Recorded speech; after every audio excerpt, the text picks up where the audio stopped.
अस्सलाम वालेकुम नाजरीन, प्रोग्राम खबर और तजिया के साथ मैं हूं आपका मेज़बान मुजम्मिल सोहरवर्दी। नाजरीन, बजट आने वाला है। मुल्क के माशी हालात के हवाले से बहस वैसे भी तेज़ हो गई है। पेट्रोल की कीमतें बढ़ गई हैं, गैस की कीमतें बढ़ गई हैं, बिजली की कीमतें बढ़ गई हैं।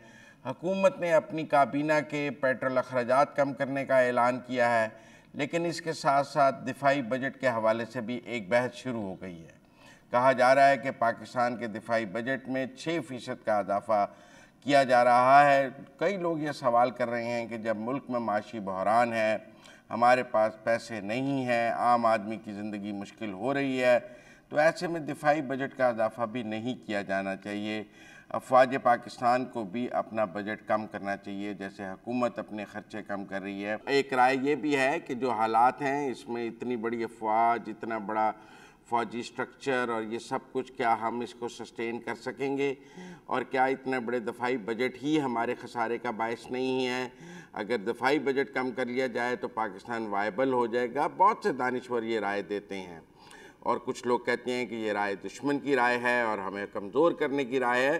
तो दोनों तरफ की दलील मौजूद है और मैं इन दोनों में से किसी राय से की राय को अपनी राय नहीं कहता, लेकिन दोनों राय मौजूद हैं। बहरहाल पाकिस्तान के दिफाई बजट पर बात करेंगे। मेरे साथ मौजूद हैं फ़ारूक सलीम साहब। अस्सलाम वालेकुम फ़ारूक सलीम साहब। जी मुज़म्मिल साहब, वालेकुम अस्सलाम।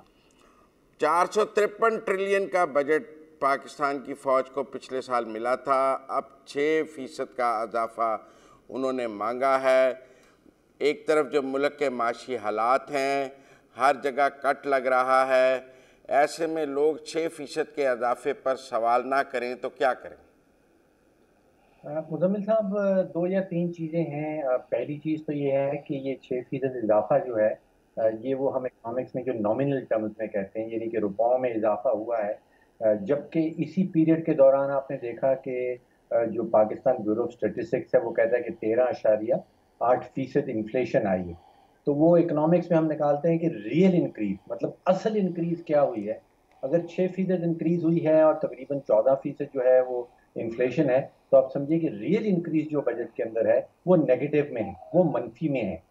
तो एक्चुअल इंक्रीज जो है वो आपको जरूर नजर आ रही है, लेकिन रियल इंक्रीज इसके अंदर जो है वो एक्चुअल नेगेटिव में है, बिकॉज इन्फ्लेशन का फैक्टर जो है वो बीच में डालना जरूरी है।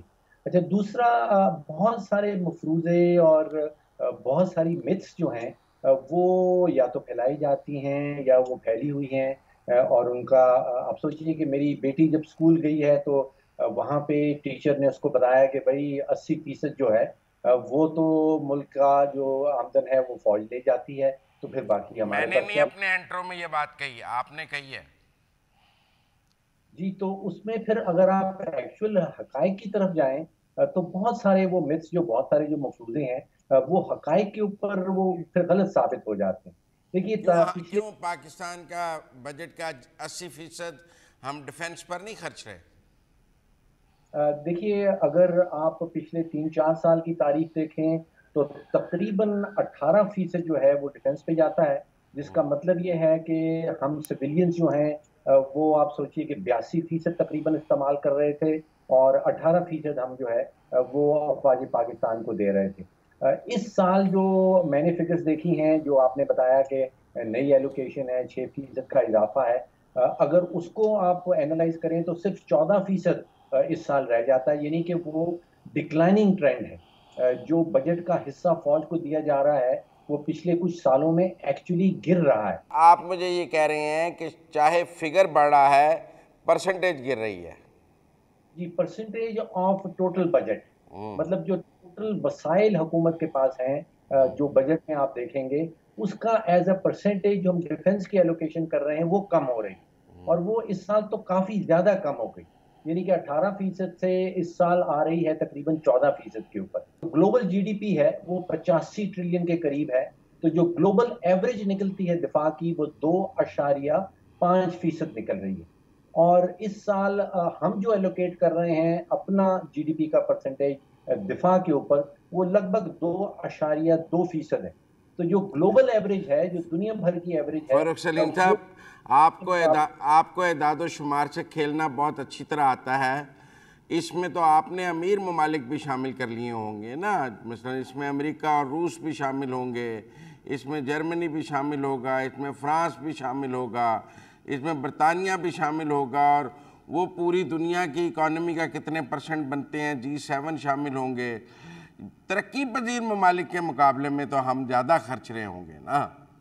देखिए, लेबनान हमसे ज़्यादा खरीदता है, सऊदी अरेबिया आप कहेंगे उसके पास तेल है लेकिन वो बहुत ही ज़्यादा खरीदता है, अल्जीरिया तरक्की पजीर मुल्क है, वो हमसे ज़्यादा खरीद रहा है, इसराइल बेतहाशा खरीदता है, जॉर्डन, माली, अफ्रीका के बहुत सारे ममालिक हैं, तकरीबन 6 दर्जन मुल्क हैं जो सारे के सारे अमीर मुल्क नहीं हैं। अच्छा, फिर एक जो अमूमन बहस की जाती है कि क्योंकि हम दिफा के ऊपर इतना ज़्यादा खरीद देते हैं इसलिए हमारे पास तालीम और सेहत के लिए पैसे नहीं बचते। मैं ये सवाल करने वाला था कि 11% हायर एजुकेशन का बजट कम किया जा रहा है, 6% फौज का बढ़ाया जा रहा है, तालीम पे कम कर रही हैं, फौज पे बढ़ा रही हैं। ये गलत है, ऐसा नहीं होना चाहिए, लेकिन मैं ये कह रहा हूँ कि इन दोनों के दरमियान में कोई रियल कनेक्शन नहीं है, और ख़ास तौर पे हमारे आइन के मुताबिक, क्योंकि डिफेंस का बजट जो है वो विफाकी बजट से निकल रहा है और जो सेहत और तालीम के बजट आ रहे हैं वो सूबे निकालते हैं। तो ये कह देना क्योंकि दिफा हमारा जो फेडरल गवर्नमेंट है वो दिफा के ऊपर खर्च कर रही है इसलिए सूबों के पास पैसा नहीं बचता, तो इन दोनों में आपस में कनेक्शन नहीं है। दूसरा ये भी देखिए कि अमेरिका जो है वो अपने दिफा के ऊपर कोई 3.5% अपनी GDP का खर्च रहा है, बामुकाबला पाकिस्तान जहां 2.2 पे बैठे, लेकिन साथ ही साथ वो कोई 9-9.5 हज़ार डॉलर फी कास अपनी हेल्थ में भी खरीद देता है। दिफा का बजट बढ़ेगा तो जो डिविजिबल पूल है एनएफसी का वो कम नहीं होगा? नहीं, देखिए, जो हमारा डिविजिबल पूल आता है नेशनल फाइनेंस अवार्ड के ऊपर, वो डिफेंस बजट के ऊपर नहीं आता, वो जो टोटल इनकम जो रेवेन्यू पर वसूल करती है विफाक, वो उसके ऊपर आता है। तो उसी में से दिफा को भी जाता है ना, दिफा निकाल के ही वो डिविजिबल पूल सूबों के लिए बचता होगा या वफाकी हुकूमत का खर्चा बचता होगा? पहले टोटल आमदन विफाक के पास आ जाती है, उस आमदन का 57% जो है वो सूबों में बांट दिया जाता है, फिर जो अमाउंट विफाक के पास बचती है उसमें से दिफा का बजट जो है वो निकलता है, तो डिविजिबल पूल पहले हो जाता है, उसके बाद डिफेंस का बजट निकाला जाता है। आप हमें ये समझा रहे हैं फारूक सलीम साहब कि पाकिस्तान के दफाई बजट में इजाफा नहीं कमी हो रही है इन टर्म्स ऑफ परसेंटेज और इन टर्म्स ऑफ इन्फ्लेशन? जी, दोनों बातें दुरुस्त हैं। और इंडिया से कुछ कंपैरिजन का मैंने जानना चाहता था कि पर सोल्जर हम क्या खर्च रहे हैं और वो क्या खर्च रहे हैं, क्या भारत हमसे ज़्यादा खर्च रहा है या कम खर्च रहा है? जी, ये बहुत ही इंटरेस्टिंग सवाल आपने किया और ये शायद आम आदमी को बहुत जल्द समझ भी आ जाए। देखिए, पर सोल्जर के अखराजात, यानी कि हर सिपाही जो है उसके ऊपर औसतन कितना खर्चा हो रहा है। अब इंडिया का आप कंपैरिजन कर रहे थे, इंडिया $42,000 खर्च रहा है फी सोल्जर, पर सोल्जर अपनी फौज के अंदर। ईरान 23,000 है और पाकिस्तान लगभग दुनिया की बॉटम में है, हम तकरीबन $13,500 फी सिपाही खर्च रहे हैं। तो दोबारा से हमारी पर सोल्जर जो एक्सपेंडिचर है वो भी दुनिया में वन ऑफ द लोएस्ट है। बहुत शुक्रिया फारूक सलीम साहब हमारे साथ बात करने का। नाज़रीन, यहाँ वक्त हुआ है ब्रेक का, ब्रेक से वापस आते हैं तो प्रोग्राम को जारी रखेंगे।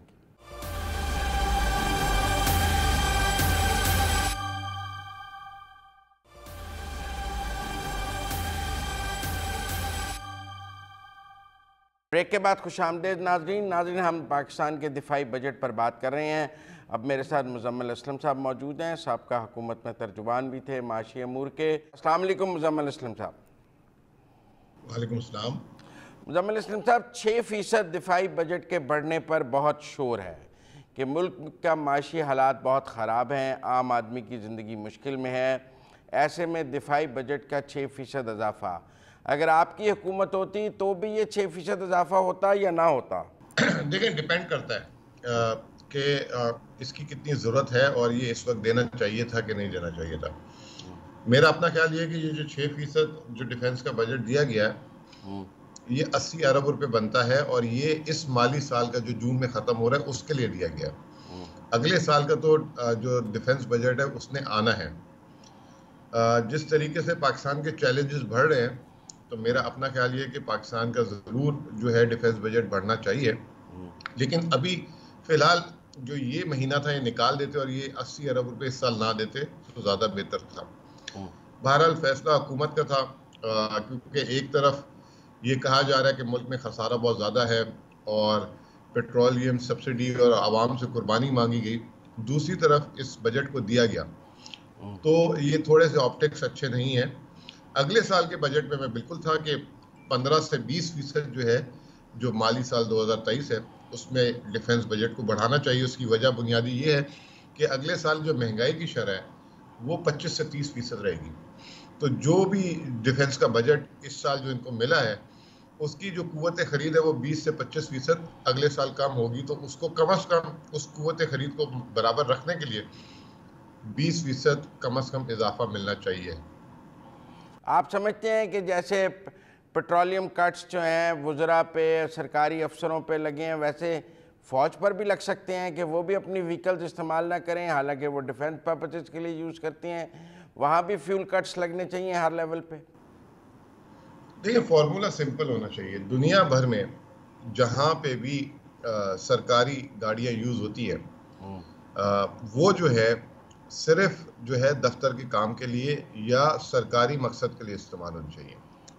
पाकिस्तान में उसका जो है उलट होता है, चाहे सरकारी अफसरान हो, चाहे जजेस हो, चाहे अफवाज पाकिस्तान हो, जिसको गाड़ी दे दी है सरकार ने उसको गाड़ी के साथ पेट्रोल दे दिया। अब वो पेट्रोल का पूरा इस्तेमाल करता है। एक प्रैक्टिस हमें जो है ख़त्म करनी पड़ेगी। अगर कोई सरकारी गाड़ी किसी सरकारी अफसर को मिल रही है, चाहे वो किसी भी इदारे से हो, चाहे हुकूमती हो, चाहे जजेस से हो, चाहे फौज से हो, वो सिर्फ जो है सरकार और दफ्तर के काम के अलावा ना उस पर पेट्रोल और ना उसको चलने की इजाज़त होनी चाहिए। आज से चंद साल पहले हुकूमत ने पॉलिसी बनाई थी कि सरकारी पेट्रोल और गाड़ी ना इस्तेमाल हो, तो उसमें तनख्वाहों में इजाफा कर दिया था उससे। लेकिन तनख्वाहों का इजाफा अपनी जगह रहा, लेकिन ये ब्यूरोक्रेट्स हो गए, ये तमाम सरकारी लोग हो गए, उन्होंने वो सहूलत भी नहीं छोड़ी। ये उसी तरह हुआ है जैसे 18वीं तरमीम में हुआ कि सूबों को इख्तियारात मुंतकिल किए गए ताकि वफाक की जिम्मेदारियां कम हो, ताकि वफाक का खर्चा कम हो जाए। जो वफाक के पास वहाँ पे जो जिम्मेदारियां थी वो आज भी वैसे ही हैं, वो खर्चा वहाँ पे भी हो रहा है, सूबों पे भी हो रहा है। तो हमारी जो असल में बंदर बाट का जो मसला है ना, इसको ख़त्म करना पड़ेगा। अभी तरक्याती अखराजात की बात हो रही है, एक तरफ कह रहे हैं पैसे नहीं है, दूसरी तरफ 60 अरब रुपए की स्कीमें दे दी।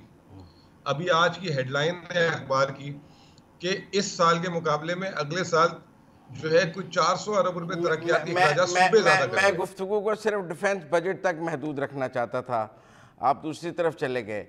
लेकिन आपके ख्याल में जो 6% है वो अभी नहीं दिया जाना चाहिए था, लेकिन अगले साल इसमें को 14-15% का इजाफा होना चाहिए था, जो मैं समझाऊँ 20% इजाफा, यानी कि 250 से 300 अरब रुपए। बहुत शुक्रिया मुजम्मिल असलम साहब हमारे साथ बात करने का। नाज़रीन, पंजाब में भी बहुत तेज़ी है। जो मुस्लिम लीग नून के मुनहरफ अरकान थे वो तेज़ी से वापस अपने घर वापस आ रहे हैं, मुस्लिम लीग नून में आ रहे हैं। हाल ही में गुजरांवाला से अशरफ अंसारी साहब की वज़ीर आज़म शहबाज शरीफ और वज़ीर आला हमज़ा शहबाज से मुलाकात हुई है। अशरफ अंसारी साहब बहुत नाराज़ थे मुस्लिम लीग नून से, बहरहाल वो जिधर भी गए लौटा तो मेरे पास आया।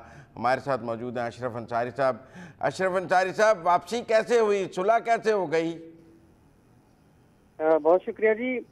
असल में बात यह है जी कि नाराजगी की तो कोई बात ही नहीं थी। असल में दूसरी तरफ नारा बड़ा दिलकश लगाया था रियासत मदीना का।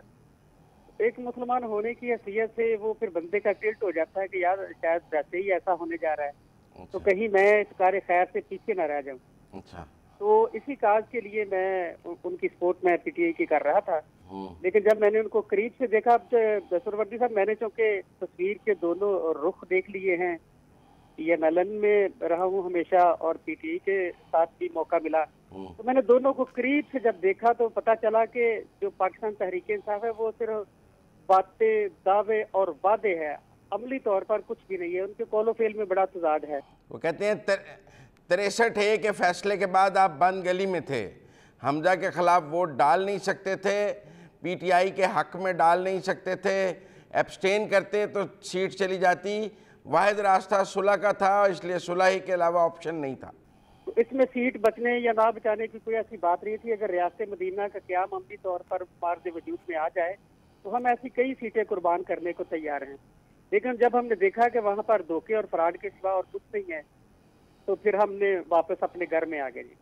तो हमजा साहब ने राब्ता किया, आपने राब्ता किया, किसने सुलह कराई? अतात आरड़ ने कराई। पुल कौन था दरमियान में? बस सर, ये जो मुश्तरका दोस्त होते हैं वही मेहरबानी करते हैं। जो मुश्तरका दोस्त है उन्होंने पुल का किरदार अदा किया है। तो क्योंकि हम हमेशा दोस्तों के कहने पे जो अच्छी राय होती। अच्छा, आप 4 लोग थे, एक ने इस्तीफा दे दिया, चारों वापस आ गए हैं या सिर्फ अभी 2-3 ही आए हैं? कुछ का इशू चल भी रहा है अभी? 2 तो हम बाज़ाब्ता तौर पे वापस आ गए हैं जी। हमने प्रेस कॉन्फ्रेंस कर दी है। तो होपफुली जो है ना, इंशाल्लाह दीगर जो दोस्त हैं वो भी बड़ी जल्दी जो है ना वो अपने घर में वापस आ जाएंगे। और इसके अलावा और भी कुछ लोग, कुछ इतला है शरकपुरी साहब से भी मुलाकातें तो हो गई हैं? नहीं, उनसे बातचीत चल रही है जी। अच्छा, बातचीत चल रही है। उन्होंने आमादगी भी ज़ाहिर की है। कुछ उनके हैं अप्रीहेंशन हैं, कुछ उनके रिजर्वेशन हैं। तो अब आप हमजा को वोट डालेंगे अगर दोबारा वोट डालने का मौका है तो? चौधरी परवेज इलाही तो बहुत नाउम्मीद हुए होंगे आपसे। ये तो उनका इशू है कि मेरा तो कभी भी उनके, आप पर तो बहुत गेम थी उनकी। हमने इतना जो टाइम उनके साथ गुजारा है, जो उनको सपोर्ट किया, वो इत्माम हुज्जत के लिए था कि कल को कहीं कोई ये ना कहे कि यार अभी आप थोड़ा सा वेट कर लेते तो बाकी सच में रास्ते मदीना जो है वो मार दे वजूद में आ जाती। बहुत शुक्रिया अशरफ अंसारी साहब। नाजरीन, अब हम बात करेंगे गियासुद्दीन साहब से। गियासुद्दीन साहब का भी ताल्लुक शकरगढ़ से है और वो भी मुस्लिम लीग नून से नाराज़ थे। दूसरी तरफ थे जो एक मुनहरफ अरकान का ग्रुप बना हुआ था, उसमें पेश थे, लेकिन उनकी भी हमजा शहबाज से मुलाकात हुई है और वो भी वापस अपने घर लौट आए हैं। अस्सलाम वालेकुम गियासुद्दीन साहब। वालेकुम अस्सलाम वरहमतुल्लाह बरकात। गियासुद्दीन साहब, एक एक वोट कीमती है इस वक्त पंजाब में और आप लोगों के वोट तो बहुत कीमती थे। अगर आप उधर खड़े रहते तो चौधरी परवेज इलाही पक्के थे। आपने जंप इधर मारा है तो चौधरी परवेज इलाही की किश्ती में सुराख किया है और हमजा शहबाज को दोबारा मजबूत किया है। क्या सौदा हुआ है? जी, मैं तो सौदे का कायल ही नहीं जी, ना आज तक सौदे में आया हूँ। मेरी तो जिंदगी जो है वो सबके सामने एक खुली किताब की तरह है, अल्लाह के फजलो करम से। तो फिर नाराजगी क्या थी? नाराजगी वो कोई नहीं, गलत फहमी थी इनको कि हम, मेरे हलके में जो मुझसे नाकाम हुआ था उनको इख्तियारात दे दिए थे, वो हमारे वोटरान को तंग करने लग पड़े। तो फिर मैंने जाके मुलाकात की। मैंने कहा जी अगर ऐसा होगा तो फिर हम तो, हमारे लिए तो यही है ना कि हम हिंदुस्तान में चले जाएं और क्या होगा, यहाँ जीने नहीं देंगे। तो वो उस वक्त तो वजीर आज़म साहब ने कहा नहीं जी आपके साथ ज्यादती नहीं हो। लेकिन पिछली दफा आपने हमजा साहब को वोट नहीं डाला था, हालांकि उन्होंने रेफरेंस भी नहीं आपके खिलाफ भेजा। वो भेज सकते थे लेकिन उन्होंने रेफरेंस नहीं भेजा, लेकिन आपने हमजा साहब को वोट नहीं डाला था। नहीं, उस वक्त रेफरेंस बनता ही नहीं था, हमने आज तक ऐसे किया ही नहीं। हाँ जी, हाँ, वो बनता ही नहीं था रेफरेंस हमारे खिलाफ, तो भेजा भी नहीं। लेकिन अब तो ना हमने आज तक पार्टी की कभी खिलाफ वर्जी की है और ना ऐसा है। अब सूरत हाल ये कि आप 4 लोग थे, 2 वापस आ गए, 2 अभी नहीं आए। जी, आप 4 लोगों का ग्रुप था, 2 नहीं आए, 2 आ गए। वो उनसे राब्ता कर लें कि वो अभी क्या, उनकी ताखीर का सबब क्या है। कोई ताखीर का सबब तो है ना? नहीं, वो उनसे पूछ लेंगे, मुझे नहीं पता, मैं तो नहीं किसी के। पर आप सब इकट्ठे ही थे, एक ग्रुप था आपका। नहीं, वो तो ग्रुप तो है, लेकिन हमारे मेरे नजदीक जो है ना, मैं किसी के मतलब बदगुमानी नहीं करता। बहुत शुक्रिया गियासुद्दीन साहब हमारे साथ बात करने का।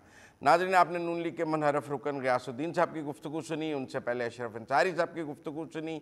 ये दोनों मुस्लिम लीग नून में हमजा शहबाज के पास वापस आ गए हैं। इससे हमजा शहबाज की जो अददी अक्सरियत में 2 वोटों का मज़ीद इजाफा हुआ है। परवेज इलाही साहब ने जो उनके 2 वोट कम किए हुए थे वो बढ़ गए हैं। इसलिए पंजाब में जो नंबर गेम है उसमें हमजा शहबाज आहिस्ता आहिस्ता ख़ुद को कंसोलिडेट कर रहे हैं। और पीटीआई ने जो ये प्लान बनाया था कि ये तमाम मुनहरफ अरकान इस्तीफ़े दे दें, जिनमें एक का इस्तीफ़ा आया था, था।